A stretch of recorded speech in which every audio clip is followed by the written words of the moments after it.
Welcome back to that 90s pod. You ready to dive deep? Always. Today we're tackling a heavy one. Um, the Rwandan Civil War. Definitely not a light topic. But super important if we really want to understand the 90s. Yeah. You know, like global politics and how the media was starting to shape how we saw these huge international crises. Right, right. It's more than just a war, though, isn't it? Totally. I mean, it Yeah. makes you think about how we respond when things go really wrong in the world. And before we get too far, if you're into these deep dives, make sure you hit that subscribe button and tell your friends about us. The more the merrier. Right. Okay, so Rwanda. Where do we even begin? It's about resilience. Cruelty, too, of course. But it forces us to look at, how much responsibility the rest of the world has and the lasting impact of colonialism and even how we remember these events. Wow, yeah. Okay, so to understand this war, we need to understand Rwanda itself, I guess. Well, exactly. So picture East Africa. There's this small nation called Rwanda. Two main groups live there, the Hutus and the Tutsis. But, and this is key, the colonial powers, especially Belgium and Germany, they had a favorite. Oh, no. They gave the Tutsis more power, more privilege. So you can imagine how the Hutus, who were the majority, felt about that. I bet that caused some serious tension, like resentment building up over time. Absolutely. Resentment that simmered for, generations. Wow. Then, fast forward to the late 80s, things erupt. The Rwandan Patriotic Front enters the scene, the RPF, mostly Tutsi exiles who'd fled earlier conflicts. So they were coming back with a mission, not just, visiting grandma. Oh, no.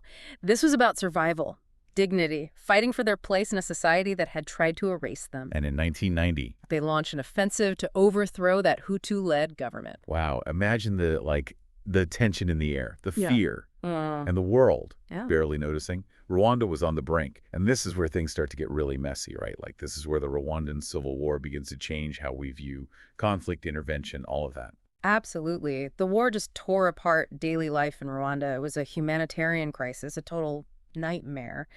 And finally, the world started to see the images, hear the stories, the suffering. It was like suddenly everyone was forced to confront what was happening. Yeah. Did that change how we saw things like genocide, you think? Did it make us take the idea of intervention more seriously? Oh, it absolutely did. It was a turning point. Think about it.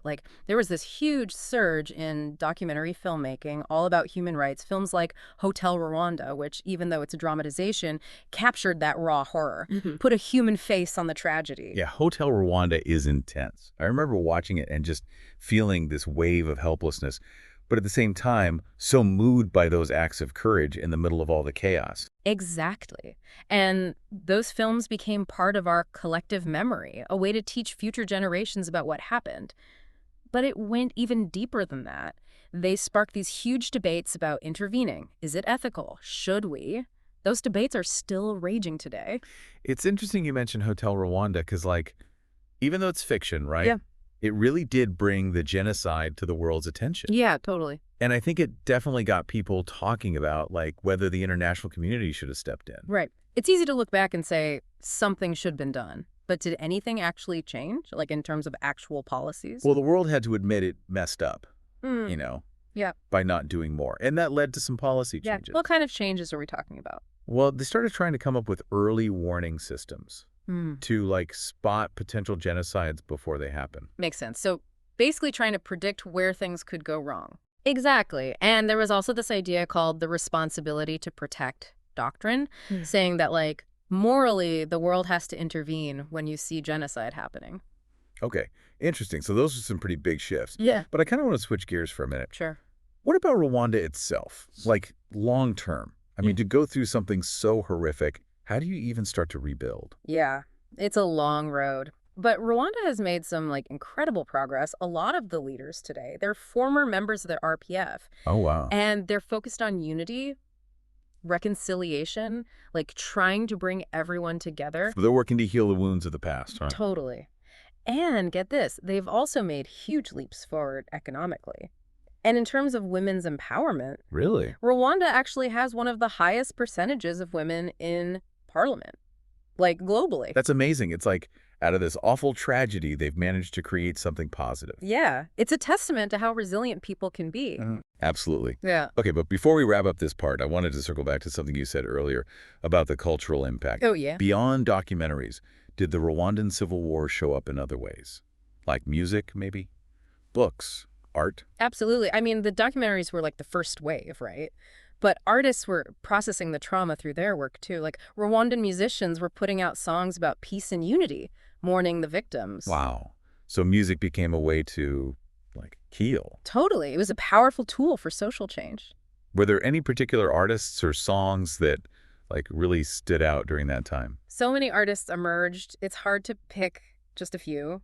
But the music scene, like, definitely played a part in helping the nation recover. I bet. And what about literature? Did writers tackle this subject? Oh, definitely. Both in Rwanda and internationally, writers explored the conflict through novels, poems, memoirs, all different perspectives on the war, the causes, the effects.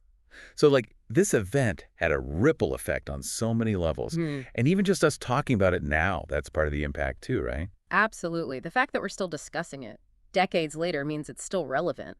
It makes us think about our own role in preventing this kind of thing, in upholding human rights. Yeah. You know what? Before we go any further, I want to remind everyone to subscribe to that 90s pod and tell your friends about us. Yeah, spread the word. The more people we can reach with these deep dives, the better, Yeah. right? Okay. Okay, so Rwanda. It's a reminder that even when things are at their darkest, the human spirit can find a way to heal and rebuild. It's a testament to the strength and resilience of the Rwandan people. And, their journey's not over yet. But their story does offer some hope that maybe someday these kinds of tragedies can be prevented and justice can prevail. I mean, it's just wild to think about how Rwanda's bounced back from, like, the worst of the worst. It really is. And, as we're talking about this, as we wrap up, the big question is, like, did the rest of the world actually learn anything? It's the question, isn't it? Like, how do we stop this from happening again? That's the challenge we face, right? How can we move forward and actually, like, do better? I think it starts with understanding just how complex these conflicts are and the history behind them and being able to spot when things are heating up, before they explode. We have to be aware, informed, and willing to actually say something when we see injustice happening. Like, Yeah. Rwanda shows us that staying silent, that can be deadly. Totally. And it's not just about like big speeches on the world stage, it's about talking to each other, understanding each other, challenging prejudice right here in our own communities. Even the smallest things can help build a better world, a more compassionate world. It's on all of us, isn't it? We can't just ignore this stuff. No, we can't. Rwanda, as hard as it is to talk about, it reminds us of what's at stake here and how important it is to work together. Yeah. Okay. Wow. This has been a heavy one, but important.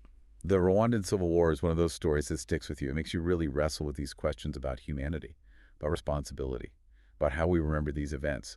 It makes you want to be better, do better. And I think we have to take that challenge seriously. We want to hear what you think about all this. Head over to our social media or check out our listener forum and let's talk. And if you like this deep dive, do us a favor and hit that subscribe button and tell a friend about that 90s pod. Until next time.